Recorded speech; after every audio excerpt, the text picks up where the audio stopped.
In this tutorial, I'm going to show you a little trick that I developed for rockfish. And basically, let's say you want to do a backpack, and you want to do a real basic sim on the backpack just to have some sort of secondary motion. So the first thing that I'm going to show you here, what I have is I have a character that's rigged, and I have a chamfer box here that I'm going to use as a backpack. So I'm just going to collapse this to double poly. It doesn't really matter because this is just going to be our backpack. And what we're going to do is I'm just going to create a driver object for it. I don't have anything for the actual mesh of the straps, but you can do that at a later time. I just want to basically show you how to make a driver for it. So I'm going to start by creating a plane that is roughly the same size as this chamfer box, and I'm going to go ahead and do that. I'm going to move this so it's right on the edge of the chamfer box itself. Now I'm going to go ahead and leave this as a 4x4. I'll explain why in a little bit. And okay, so that's going to be the back of our little driver here. And you know what? I'm going to go ahead and put a symmetry on this. And we're going to put a poly select and collapse to. Okay, this way. Whoops, collapse to. Okay. Collapse all. And then put a symmetry on there. Okay. So let's go to edge mode. Just make sure I got the right edge. Okay.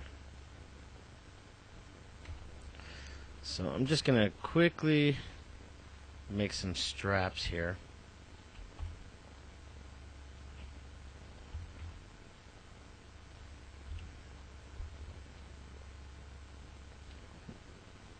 I'm obviously just doing this really fast,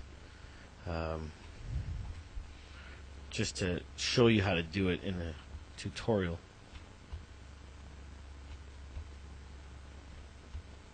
The definition of quick and dirty. Yes, I know it's interpenetrating, but that's not the point yet.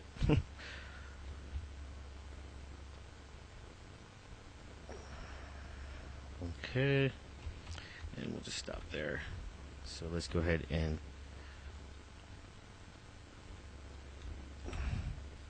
pull these out.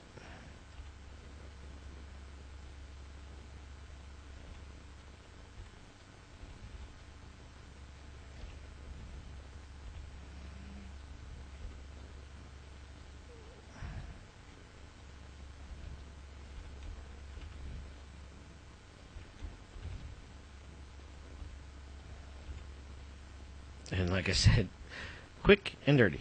So forgive me for not making it beautiful. I just want to show you the basic process of trying to throw together something like this. Okay.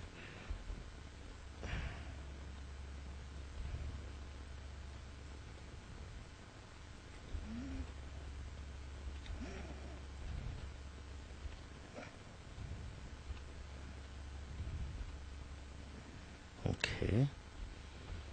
Let's just start rotating these around. I'm sure there are quicker ways to do this, but hey.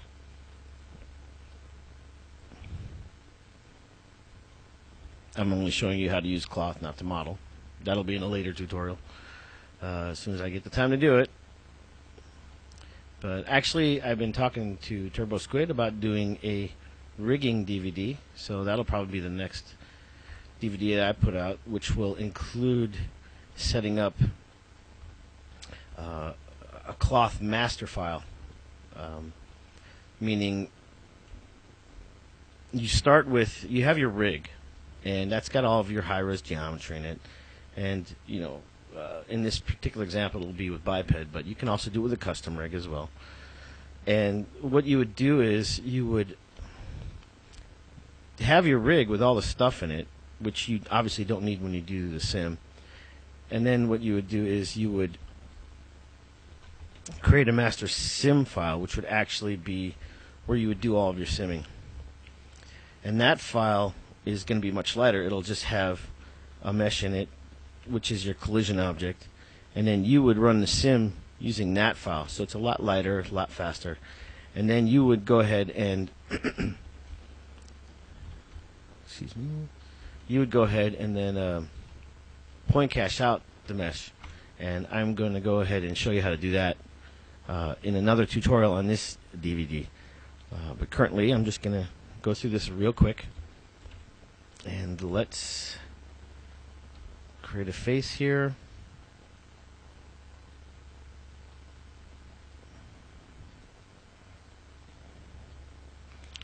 Just to connect everything back together. Okay, so there's our BackPack cloth driver, which isn't done yet, obviously. Yes, I see that. So we'll do that. Whoops.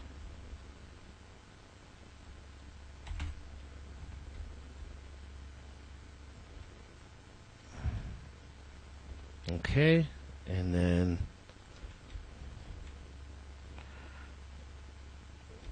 so there's a rough driver for doing our cloth.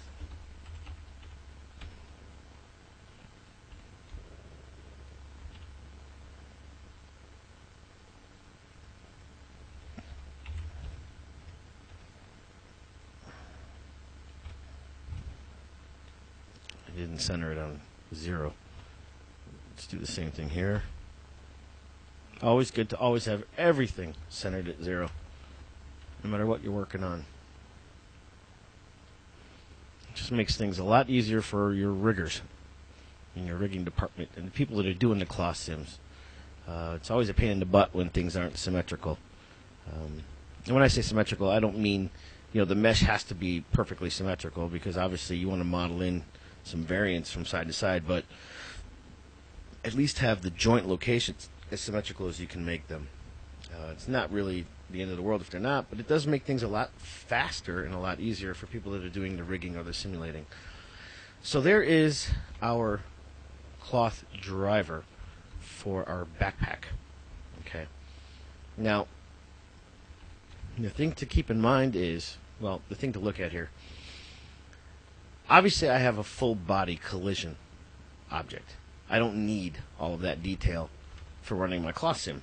So first trick is I'm going to go ahead and go into editable poly here. Well, actually, I'm going to put an edit poly modifier on here. And all I'm going to use this for is to take part of this mesh, whoops, and I'm going to detach it as a copy. And of course, I will explain why. So we'll go aside. And basically, I only want to keep the parts of the mesh that are going to do anything to this sim. I don't need all the detail in his hands to run this simulation. I don't need all the detail in his feet or in his lower body to do the sim. All I need is this part of the body. And I could probably kill a lot more, but you know, just for our example's sake, I'm just going to go with that. So I'm going to take this and I'm going to hit detach. And then I'm just going to kill the edit poly. And let's put this in box mode. So here's what I'm going to be using as my collision object only for this sim. So what I'm going to do is I'm going to take this and I'm going to skin wrap it to the main body. Okay, so now whatever the body does, this driver is going to, this collision object that I just created is going to do. So that way you can separate the two objects out. Now, I can go ahead and add a little bit more detail to this by throwing a mesh smooth on it if I'd like, but I'm going to just stick with it as is for right now. There's, oh, let's clap this down to an editable poly. Okay, so there we go. Now, the key here, obviously, is you've got this rigid object that you want to deform with this, but you don't want it to actually deform. It's a hard box, let's say. So what I'm going to do is I'm going to, let's just freeze this, and I'm going to freeze this. We'll go to a back view and we'll freeze this as well. Okay, so what I want to do is I want to create a plane on this surface. So I've got a script called create face attach to surface, and I'm going to just create basically a square face using these outer points of this driver mesh. Now the only thing here that's different from what I used this before is I'm going to say yes, because I want to create a null on this surface to use as a skin, as a bone basically, to skin that too. So let's go ahead and bring all that back, and I'm just going to skin this object to this object right here. So now wherever this moves, the backpack will go. So now let's set the sim up. Go ahead and hide these right now. And I'm going to grab these two objects. Oops. Before I do that, go ahead and put a mesh select at the top of this stack, because it's still an editable poly. Let's make it a mesh just to make it a little easier, a little quicker. And I'm going to convert this to an editable mesh. So we'll select these two objects right here, and we're going to go ahead and put the cloth effects modifier on it. Let's go to object properties, and the object is the body. Sorry. And we're going to call this a collision object, obviously. Oops. And then we're going to take the plane, and we're going to make that a cloth object. And as far as settings, I just want something stiff. So I'm going to go ahead and just tweak with these settings. So we'll leave bend alone. And we'll make the UV stretch, say, 200. And we're going to make the shear 200. We'll set the density to 0.01. And I'm going to leave everything else pretty much alone. We'll turn on edge springs and say OK. We're going to take a look at the gravity settings, and we're going to start out with my default, which is -2000, and we're just going to set the subsamples to 5. Turn these off. We'll leave solid collision on. We don't need self collision because there's really no way this is ever going to hit itself. So we'll just leave that off. We don't need it. And I'm going to take this object right here, this cloth object, and I'm going to make a group using these 4 verts here. So we'll make group, shoulder pin, we'll call it.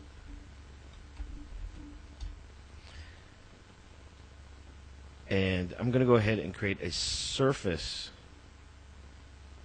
group, or bind. So select that body. Now the offset of this collision object is 1. So we want to make the offset of this group 1. That way it'll be the same offset as the other objects are going to collide with it. So let's call that done. And we'll go to erase. Now there's one other thing that I want you to do. Is we're going to grab all these verts right here, which are the plane that are going to make up, that are going to be the collision for this backpack. And we're going to make a group for that, and we're going to call this pack driver. Okay. Now the reason we made this group, and we're not going to actually select anything here, but we have this group, and we're going to say all we want to use this group for is to get some different properties for those planes right there. So I'm going to say get from object, and we want to set the bend to like 500 and the stretch to 500. We want to really keep this thing from doing anything but stay stiff. So use edge springs, keep shape, so it's going to want to stay flat. And the only reason we want all these points in here is so that we'll have something for it to collide with. The reason that we use this plane here is because we want to get an overall driving shape, an overall position for this. And that's why we want to have this object riding on that plane so that this doesn't deform. So we'll go ahead and do that. And there's no animation on this right now, so I'm just going to run simulate. I just noticed my frame range. So let's just change the frame range. 0 to, let's say, 200. 100. Say OK.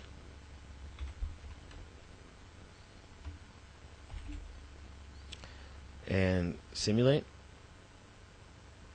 As you can see, the offset's a little high. It's 1. So let's go object properties, and the collision object, we're going to make the offset 0.2 and the depth 0.5. You want to be careful when you work with offset and depth, because when you make the offset too big, if the arms were to come down, it would scrunch things in between. You want the offset to be big enough so that if the cloth object goes into the body, that cloth effects is smart enough to push it out, as long as it stays within that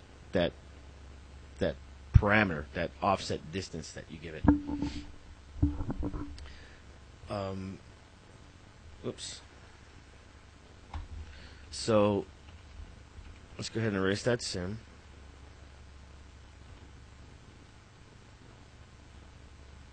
So reset the state, and let's run that sim one more time.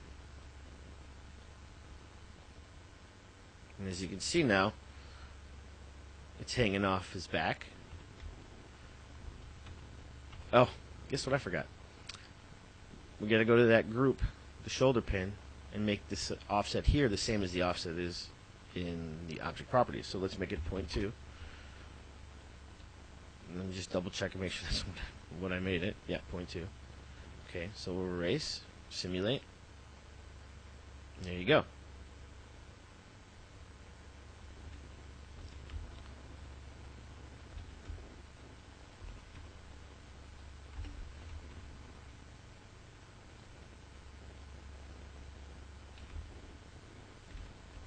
Okay, so let's back that up a little bit and take a look at the shoulder pins. And all I want to do is grab these verts. So shoulder pin, change group, simulate. Okay. So one thing that I can do here is, let's say I want to tweak with these settings again. Actually, what I meant to say was I'm going to take this character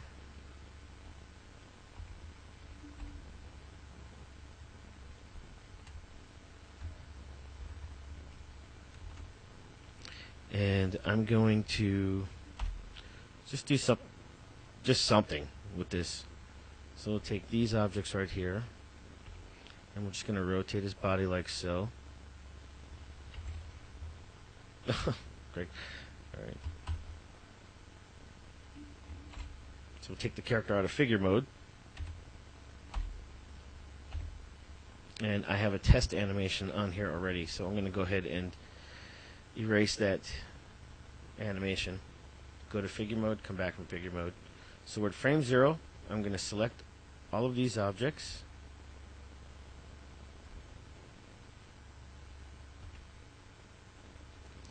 and then I'm going to grab the arms here, and I'm going to just set keys for this, and we're just going to go to 25 and rotate it like so.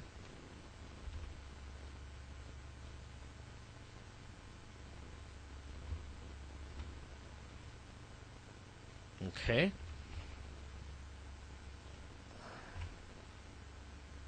Bring the arms down a little bit and set keys for all of this. Okay, so we've got basically this motion right here. I just want to have some sort of motion here so you can see what's happening. So let me just grab these keys, these objects right here, the spine. And we're going to copy these keys so we get back to a default state here. And then we'll go here, and we'll just bend them forward slightly, so you can kind of see what happens there. We'll set a key, and then let's just copy this again, get it back to neutral. So there you go. So just do some animation on there. Okay, so let's go ahead and resim this again.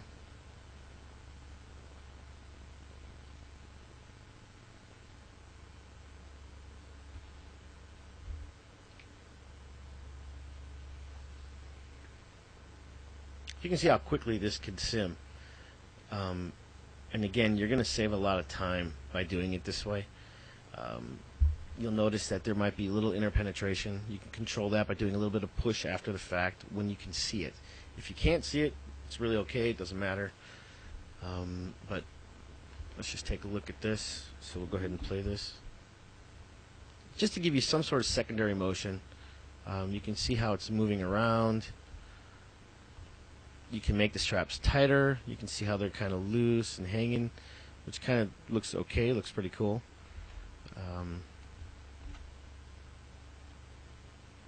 Oops. I'll just stop the playing the animation real quick.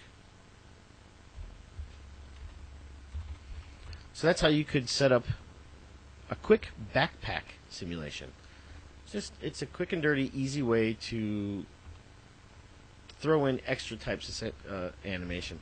Another thing that you can do that's kind of like this is, for example, let's say you wanted to throw in an ammo belt. I had to do this for a character once, an Arnold Schwarzenegger character when I was at Blur.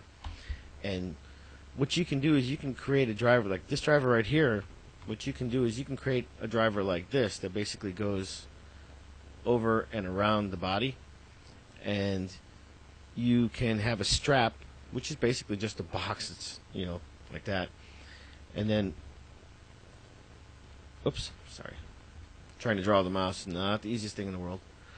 So you do that, and then basically what you can do is you can have little boxes out here that are, you know, little grenades or something, or ammo belts. And then what you would do is you do that little trick, and you have a point that's riding on this surface right here. And then you would skin these objects to that point so that they're not deforming at all. And that way your strap is driving the animation, and it'll sim very, very quickly. If you want, you can actually create the strap a little bit wider, like so that you don't have any sort of interpenetration with the ends of these grenades or whatever they are. So that's it for that sim. Hopefully they'll come in handy for you. Just go ahead and play that back one more time.